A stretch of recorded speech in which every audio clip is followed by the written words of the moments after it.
Good morning students. आज हम बेहद इंपॉर्टेंट टॉपिक गाउस के नियम के अनुप्रयोग एप्लीकेशंस ऑफ गॉस लॉ पढ़ने वाले हैं। तो आज के लेक्चर नंबर 9 को पढ़ने से पहले मैं आपसे कहता हूं कि लेक्चर नंबर 8 को आप 2 बार जरूर देखें, तभी आपकी समझ में लेक्चर नंबर 9 आएगा। मतलब आज का लेक्चर तभी समझ में आएगा जब आप लेक्चर नंबर 8 को मतलब पिछले लेक्चर को ढंग से 2 बार पढ़ चुके होंगे, क्योंकि आज का जो लेक्चर है इसमें गाउस के नियम के अनुप्रयोग पढ़ा रहा हूं और 4 नंबर का क्वेश्चन आता है और बहुत ही इंपॉर्टेंट क्वेश्चन है। ठीक है ना? तो देखो बेटा, क्या है पहला अनुप्रयोग इसका? समावेशित गोलीय कोष, खोखला गोला भी कह सकते हो, के कारण विद्युत क्षेत्र की तीव्रता डिटरमाइन करनी है, फाइंड करनी है, ज्ञात करनी है। ओके, तो सबसे पहले आप खोखला गोला कुछ भी ले लो, फुटबॉल मान लो या आप प्लास्टिक की बॉल मान लो। ये एक प्लास्टिक की बॉल दे रखी है, ठीक है ना? प्लास्टिक की बनी होगी, ठीक है? ये पूरी कैसी है बताओ? खोखली है। इसका केंद्र क्या है? O है। खोखली है तो केंद्र O, ठोस का भी होगा केंद्र। तो इसकी त्रिज्या क्या है? R है, ठीक है ना? ये प्लास्टिक की बनी हुई है, तो क्या बोल देंगे? ये प्लास्टिक की खोखली गेंद। अब बात होने वाली है समावेशित गोलीय कोष की। इसका मतलब क्या है समावेशित गोलीय कोष का? समावेशित, इसका वर्ड मीनिंग देखो, समान रूप से आवेशित हो, गोलीय कोष मतलब खोखली गेंद।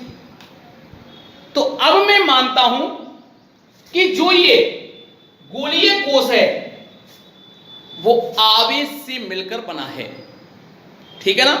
एक समान रूप से जो आवेश उस पर वितरित होगा और उससे मिलकर के ये एक खोखली गेंद बनी हुई है।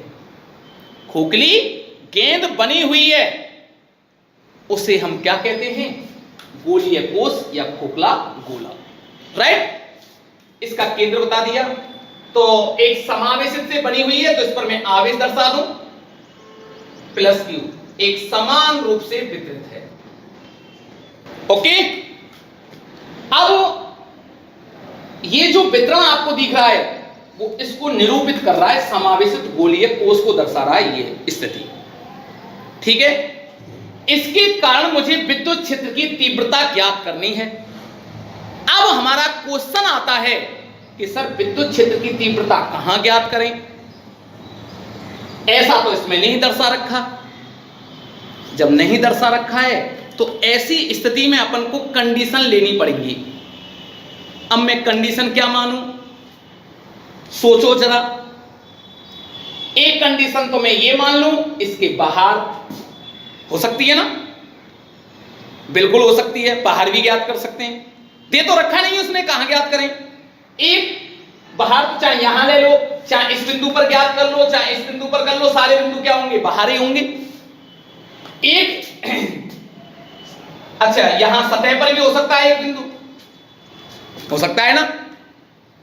एक अंदर भी हो सकता है, अंदर आप कहीं भी ले लो, चाहे यहां ले लो, यहां ले लो, सारे बिंदु किसको बता रहे हैं? अंदर को।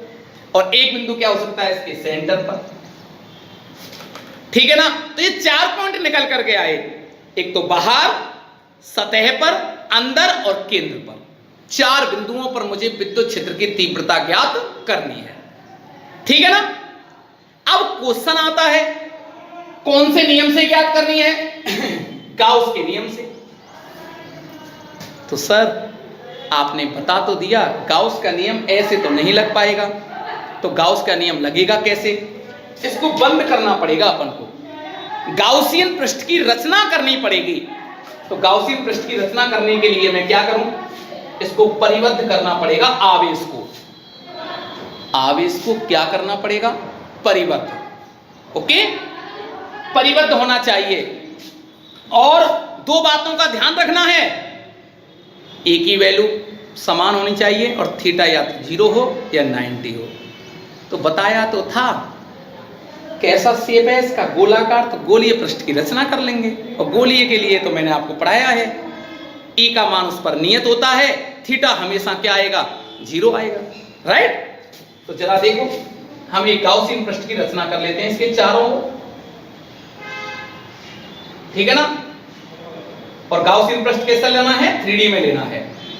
ये 3D में ले लिया, तो इसकी त्रिज्या भी होगी, मान लिया मैंने इसकी त्रिज्या r है।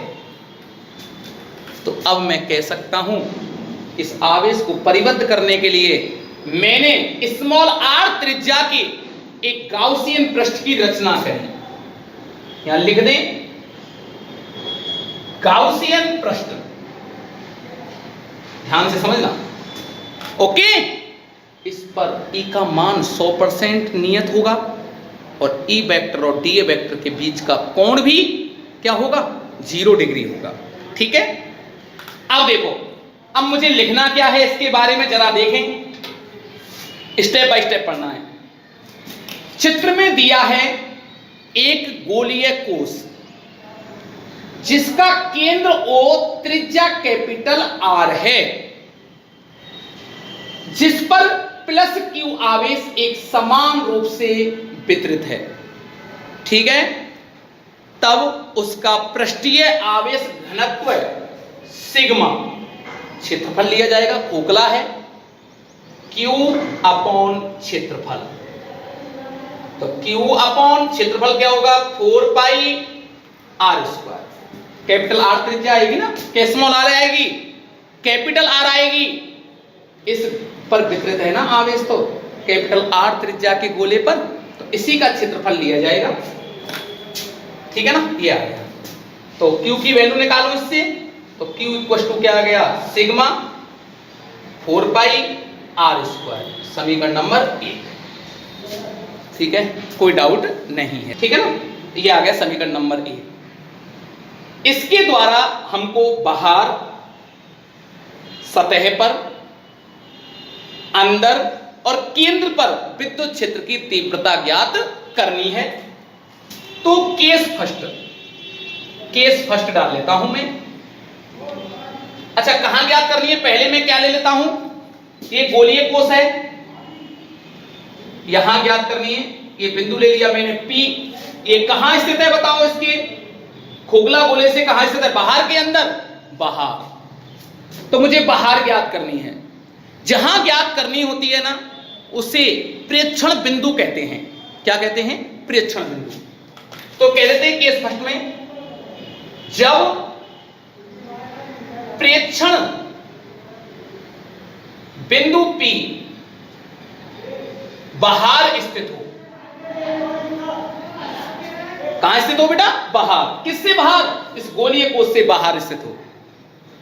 तो यूं बताओ, इस स्थिति में स्मॉल r बड़ा है कि कैपिटल R बड़ा है, बताओ। स्मॉल r बड़ा है। अरे मैं ऐसे नहीं पूछ रहा ये बड़ा कि ये बड़ा है, ऐसे नहीं पूछ रहा, दूरी में बताओ कौन सा बड़ा है, स्मॉल r बड़ा है। तो मैं यूं लिख सकता हूं ना, r is greater than capital R, right. इससे पता चल रहा है मुझे कहां होगा मेरा बिंदु P, R दूरी पर होगा, बाहर स्थित होगा, किससे, गोलीय कोष से। अच्छा ठीक है, ये लिख दिया। अब इसमें हिंदी क्या लिखनी है, देखो बेटा, बिंदु P पर विद्युत क्षेत्र की तीव्रता ज्ञात करने के लिए हमने स्मॉल r त्रिज्या के एक गाउसियन पृष्ठ की रचना की, जिसके द्वारा परिबद्ध आवेश सिग्मा Q बराबर Q है। सिग्मा एक ही नेचर का है, ओके, सिग्मा Q बराबर Q है, ठीक है ना। और इस गाउसियन पृष्ठ के प्रत्येक बिंदु पर E vector parallel to DA vector होगा, और प्रत्येक बिंदु पर E कैसा रहेगा, नियत होगा। ये आपको लिखना है, जो मैंने हिंदी में बोल दिया गया है, राइट। अब बेटा किससे निकालना है, विद्युत फ्लक्स की परिभाषा से।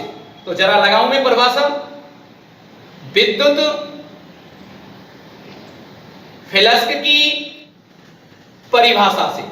क्या है बेटा, phi equal to close integration E vector dot D vector. इस गाउसियन पृष्ठ का नाम और रख ले S1, ठीक है ना। अच्छा, S1 की रचना कर ली हमने। अब यहां पर देखें आप S1 पृष्ठ के लिए, तो यहां पर भी मैं S1 लिख देता हूं। तो फाई इक्वल टू, इसको सॉल्व करें, क्लोज इंटीग्रेशन क्यों आया, पूरे बंद पृष्ठ के लिए ई डी ए कॉस थीटा। तो जरा देखें ई वेक्टर और डी ए के बीच का एंगल क्या होगा, जीरो होगा। जीरो कैसे होगा, प्रूफ भी कर लेते हैं। यहां पर मैंने एक छोटा सा अल्पांश ले लिया, ये अल्पांश हो गया। अल्पांश की दिशा ऑब्जर्वर कहां होगा, इस गोले के बाहर ही होगा, अंदर तो हो नहीं सकता। ये ले लिया डीए वेक्टर। विद्युत क्षेत्र ये धनावेश है, धनावेश के कारण कहां होता है, दूर दिशा में, बाहर की ओर। इधर ही क्या हो गया बेटा, ई वेक्टर। तो ये दोनों कैसे हैं, पैरेलल हैं। E vector parallel to DA vector, इसलिए थीटा इक्वल टू 0 होगा। ये आप ऐसे लिख दोगे ना, बहुत ही आसान हो जाएगा। एग्जामिनर को और क्या चाहिए, ये चीज डायग्राम फर्स्ट क्लास होना चाहिए। अगर आपका डायग्राम मस्त है ना, इस प्रकार से हिंदी कोई नहीं पढ़ने वाला। चित्र पर टिक लगाते ही डेरिवेशन आपका सुंदर होना चाहिए, हिंदी नहीं पढ़ेगा इतनी ज्यादा, ठीक है ना। अब तो बहुत आसान हो गया बेटा, अब तो वैल्यू ही तो पुट करनी है। अच्छा जरा देखो आप, मान लो जो ये गोला है ना, ये भरतपुर में स्थित है, मान लो भरतपुर में रखा हुआ है, ठीक है ना। अब आपका कोई गांव है, अच्छा दूर बिंदु के लिए तो कहीं भी स्थान हो सकता है, आप जयपुर में हो, सीकर में हो, ठीक है ना, हो सकता है सीकर से ना दिखे ये। कल्पना मात्र के लिए अब मान लो आप जयपुर में हो, जयपुर से जब भरतपुर में स्थित इस गोले को आप देखोगे तो कैसा नजर आएगा, सोचकर बताओ। छोटा सा हो सकता है, ना भी दिखे, मान लो दिखेगा तो कैसा दिखेगा, एक बिंदुवत आकार का दिखेगा। अरे दिखेगा नहीं दिखेगा, यूं बता दो, बहुत छोटा सा। बेटा एक बात ध्यान रखना, ये बिंदुवत आवेश है प्लस क्यू, ये पूरा चार्ज एक जगह पर एकत्रित हुआ प्रतीत होगा। और इसको जब मैं काफी दूरी से देखूं, ये आर का मान वेरिएबल है, कितना भी चेंज हो सकता है बेटा। तो यहां पर विद्युत क्षेत्र का सूत्र क्या आता है, कूलाम के नियम से बताएं जरा, KQ/R²। आता है कि नहीं आता बता दो, बिल्कुल आता है 100%। अगर मैं इसको यहां से बिंदु P से देखूं तो बिंदुवत आएगा नजर, और बिंदुवत नजर आएगा तो बिंदुवत के कारण विद्युत क्षेत्र की तीव्रता का सूत्र क्या आने वाला है, E बराबर KQ/R²। और यहां पर भी वही आएगा, 101% आएगा। हमारे उत्तर की जांच तो पहले ही हो गई और उत्तर भी फाइंड कर लिया हमने। तो E बराबर KQ/R², बताओ, प्रूफ भी कर लेते हैं। यही तो फिजिक्स है, और क्या है, रटने से कभी भी नहीं आई फिजिक्स, कॉन्सेप्चुअल है, कॉन्सेप्ट के द्वारा समझें आप इसको, ठीक है ना। फिजिक्स कभी रटी नहीं जाती है, बहुत शानदार, 100 में से 100 नंबर आते हैं, काफी सारे बच्चों के आते हैं। और जो बच्चे रटते हैं, ध्यान नहीं देते, प्रैक्टिस नहीं करते, उनके नंबर नहीं आते। आज तक का रिकॉर्ड है हमारा, पुराना इतिहास उठाकर देख लो, 100 में से 100 काफी बच्चों के आते हैं। लेकिन उन्हीं बच्चों के आते हैं जो हमारे साथ कदम से कदम मिलाकर मेहनत करते हैं। ओके, ये ध्यान रखना। कॉन्सेप्ट देखो आपके ढंग के होने चाहिए, हमने यहीं आंसर बता दिया, देख लो आपने अगर पढ़ा है तो, ठीक है ना। और जिस बच्चे की फिजिक्स टॉप होगी, मैं विश्वास दिलाता हूं 100% उसका जॉब कोई नहीं छुड़ा सकता, उसका 100% जॉब लगेगा। देखो आईआईटी में तो फिजिक्स रुलाती है बच्चों को, जिसकी फिजिक्स आसान है उसका आईआईटी में सिलेक्शन हो जाता है। नीट की बात करें तो फिजिक्स रुलाती है बायो वाले बच्चों को, जिसकी फिजिक्स आसान है, जिसके फिजिक्स के कॉन्सेप्ट अच्छे हैं, आसानी से सिलेक्शन हो जाता है।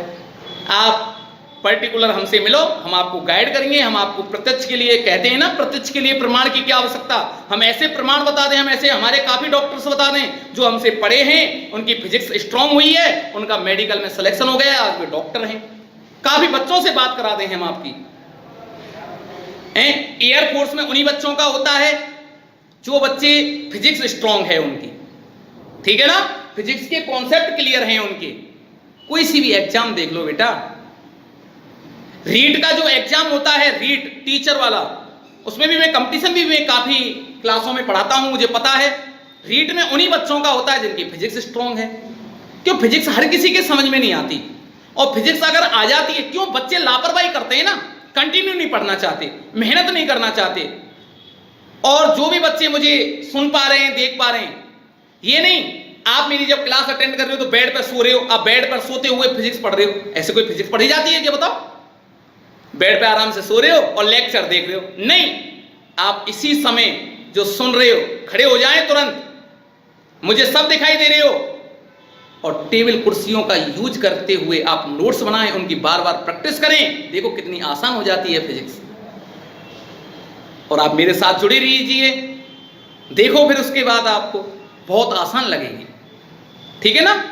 अच्छा चलो, phi equal to close integration E D A cos theta हो गया नहीं हो गया बताओ। अच्छा, अब यहां पर देखें, ये मैं पढ़ा चुका हूं, थीटा क्या हो गया बेटा 0, तो मैं यहां लिख सकता हूं 0 डिग्री।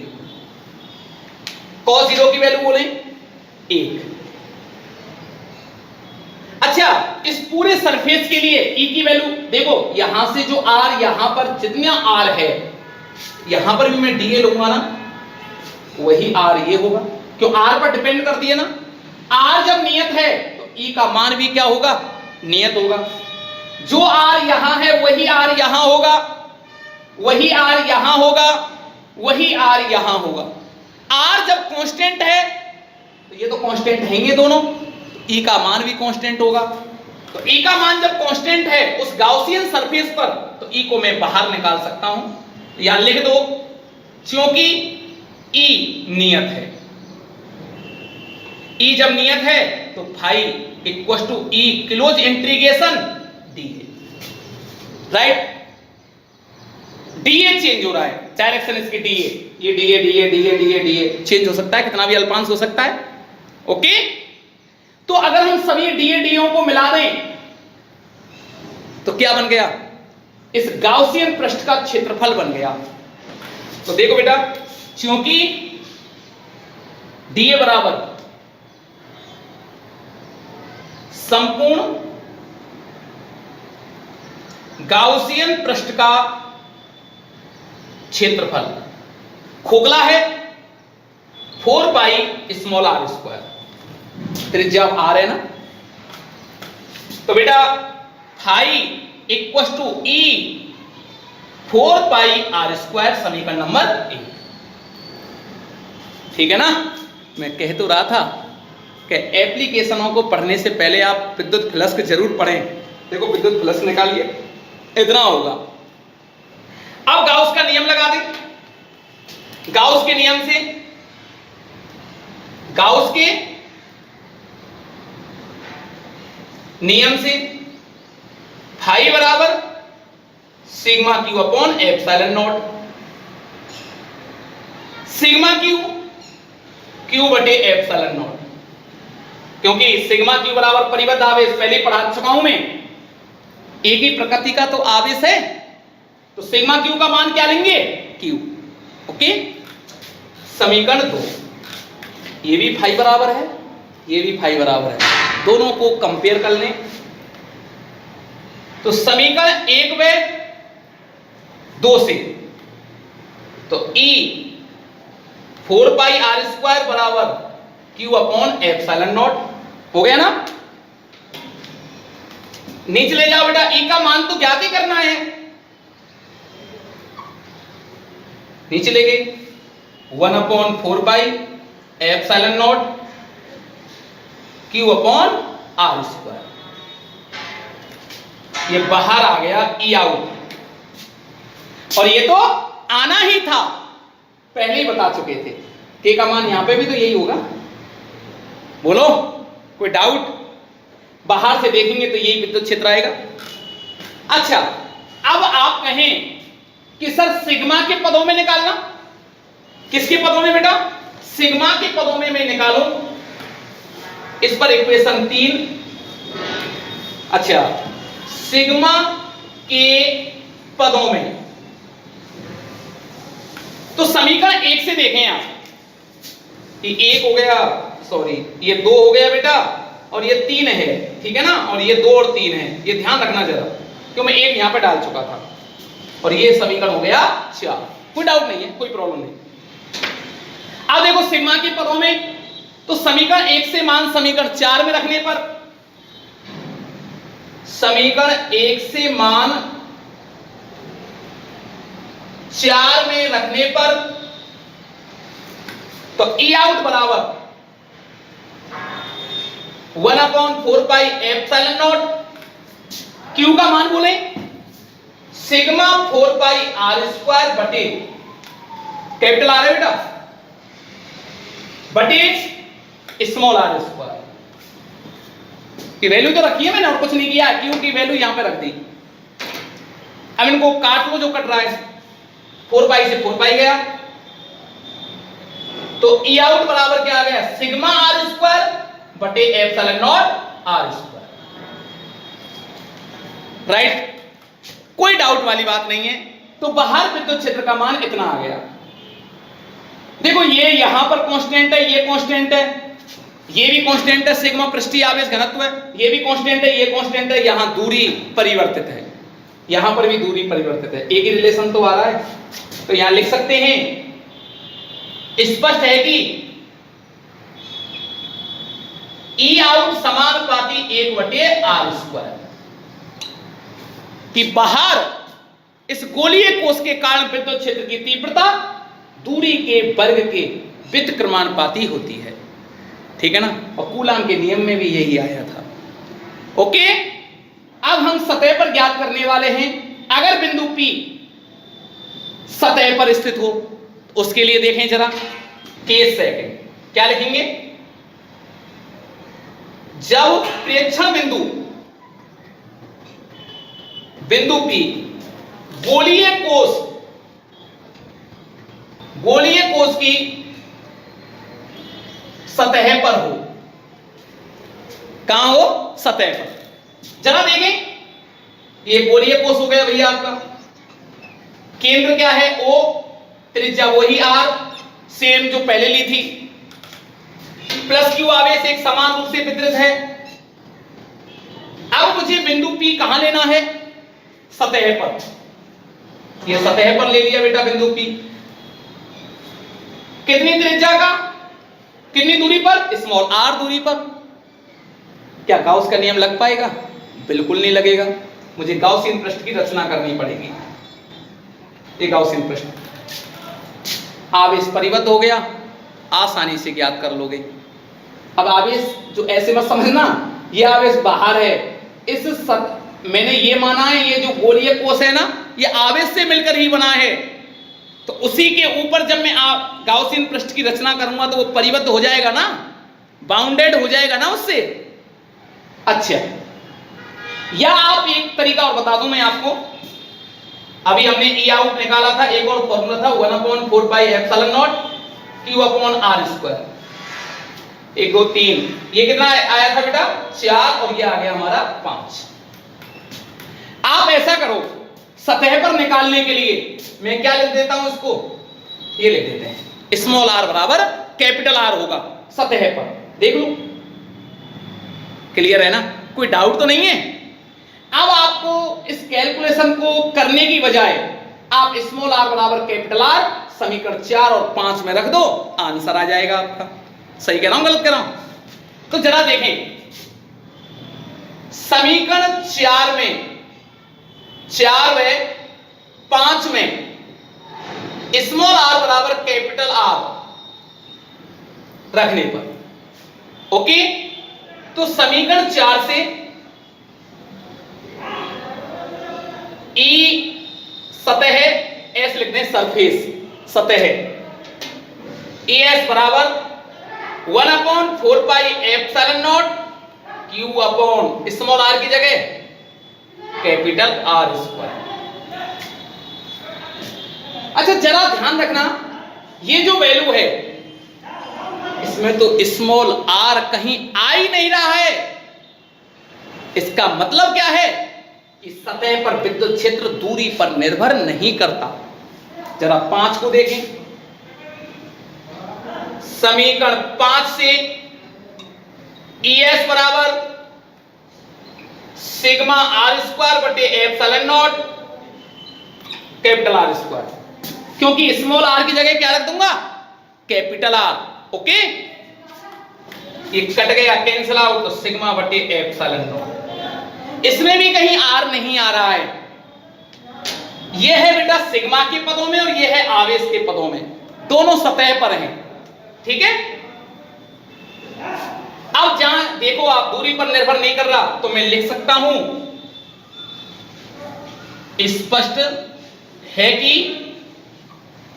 ES बराबर नियत कांस्टेंट होता है और सर्वाधिक होता है। सर्वाधिक भी है, सतह पर सबसे मैक्सिमम होगा इलेक्ट्रिक फील्ड की वैल्यू गोलीय कोश के कारण। ठीक है ना। अब आप कहोगे सर अंदर तो निकाला नहीं है आपने, कैसे कह दिया? मुझे तो पता है, आपको भी बता दूंगा अभी, ओरल आंसर है अंदर के लिए भी। ठीक है, इस डेरिवेशन को अगर आपने समझ लिया होगा ना ढंग से, आगे के टॉपिक तो सटासट जाएंगे। ओके, अब तीसरा पॉइंट क्या है? जब प्रेक्षण बिंदु P गोलीय कोश के अंदर स्थित हो, तो जरा अंदर के लिए देखें आप। तो बेटा इसको मिटा देता हूं, तो देखें बेटा केंद्र वही O, त्रिज्या R, केस थर्ड। जब प्रेक्षण बिंदु P गोलीय कोश के अंदर हो, और अंदर होगा, अंदर मींस गोलीय कोश के अंदर, और क्या होगा अंदर मींस, जैसे यहां पर है ये बिंदु P, कितनी दूरी पर? स्मॉल r दूरी पर यहां स्थित है। क्या स्मॉल r बड़ा कि कैपिटल R बड़ा? यहां कैपिटल R बड़ा, ऐसे लिख सकते हैं ना, small r less than capital R। Okay, अब मुझे क्या करना है? गाउसियन पृष्ठ की रचना करनी है। ये गाउसियन पृष्ठ ले लिया मैंने, S3 लिख देते हैं, गाउसियन पृष्ठ, राइट।